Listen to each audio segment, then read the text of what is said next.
Resistor কিন্তু খুবই গুরুত্বপূর্ণ একটি কম্পোনেন্ট। আমরা সিপিইউর কাজ করতে গিয়ে অনেক সময় দেখা যায় রেজিস্টরগুলো উঠে যেতে পারে, হারিয়ে যেতে পারে। এই ফোনটির ক্ষেত্রেও সেরকম একটি হয়েছে। তো আমরা এভাবে কাজ করলে কিন্তু রেজিস্টরের যে সমস্যাগুলো এগুলো সমাধান করতে পারি। আসসালামু আলাইকুম ভিউয়ার্স, সবাই কেমন আছেন? আশা করি সবাই ভালো আছেন। সরাসরি কাজে চলে আসছি। এটি হচ্ছে স্যামসাং এর S8 প্লাস। CPU problem. তো বিভিন্নভাবেই এই ফোনগুলো কিন্তু আমরা অনেক সময় রিপেয়ার করেছি একসময়, ডেড ফোনগুলো। তো এখন যে প্রবলেমগুলো অনেক ক্ষেত্রেই দেখা যায় প্রসেসরের প্রবলেমের কারণে ফোনগুলো কিন্তু ডেড হয়। তো এই ফোনটির ক্ষেত্রে একদম ফ্রেশ একটি ফোন হঠাৎ করে অফ হয়েছে। তো এই ফোনটি অন হচ্ছে না এবং প্রসেসর রিবোলিং করে ফোনটি অন করার চেষ্টা করব। যদিও বলতে পারেন এটি অনেক পুরনো মডেলের ফোন। এই ফোনগুলো এখন আসলে সেরকমভাবে কাজ করা হয় না বা কেউ রিবোলিং করে না। কিন্তু এই ফোনটিতে অনেক গুরুত্বপূর্ণ কিছু ডকুমেন্ট রয়েছে। ফোনের যে ওনার প্রয়োজন হচ্ছে ডকুমেন্টগুলো। কোনোভাবে ফোনটি অন করা খুবই প্রয়োজন। তো ফোনটি যেহেতু ইনটেক আছে, ফ্রেশ আছে, এর আগে কোনো কাজ করা হয়নি। তো আমরা একটা চেষ্টা করে দেখতেই পারি যে ফোনটি আসলে প্রসেসর রিবোলিং করে ফোনটি অন হয় কিনা। আর প্রসেসর রিবোলিং করে ফোনটি যদি অন হয়, ভালোভাবে চলে, তাহলে আশা করা যায় যে ফোনটি আবার দীর্ঘদিন চলবে। কারণ এ ধরনের প্রসেসরগুলো অনেক স্ট্রং ছিল। একসময় কিন্তু এই ফোনগুলো আমরা অনেক দেখেছি, অনেক রিপেয়ার করেছি। তো এবার যেহেতু র্যামটি আমার রিমুভ হয়ে গেছে এবং ক্লিন করে নিলাম উপরের অংশটি।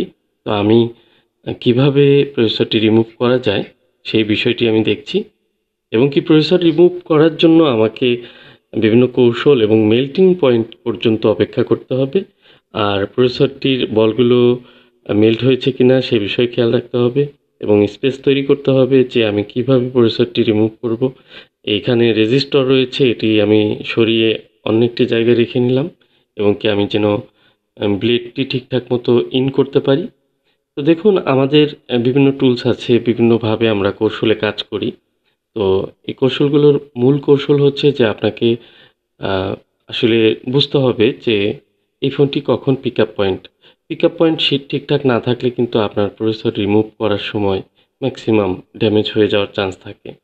অনেক ফোন আছে রিবোলিং করে সাকসেস হয় না। কারণ হচ্ছে আইসিটি রিমুভ করতে গিয়েই কিন্তু অনেক আইসি ড্যামেজ হয়ে যায়। হয়তোবা সেটি বেঁকে যায় বা ওভারহিট হয়ে ফুলে যায়, অনেক প্রবলেম হয়।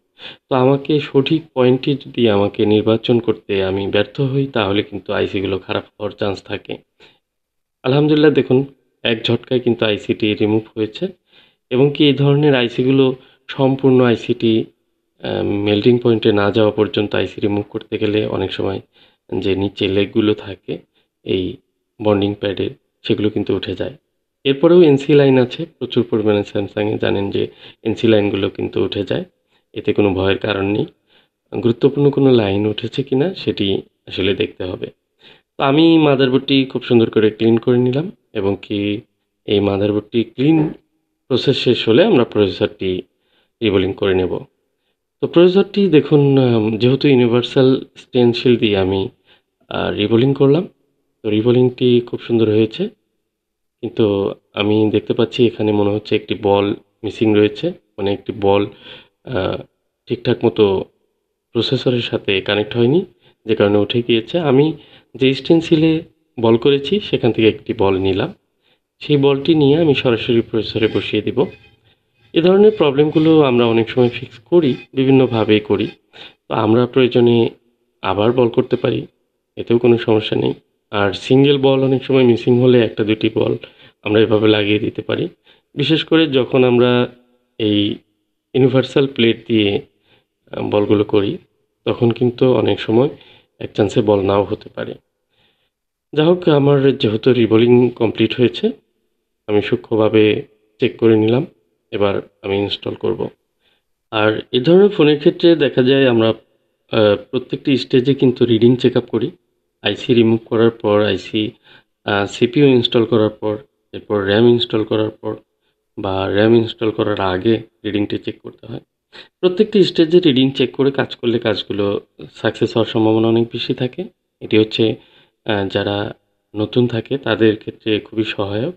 আর এছাড়া আপনি যদি অভিজ্ঞ হন তাহলে আপনার কাছে এটি কোনো সমস্যা না।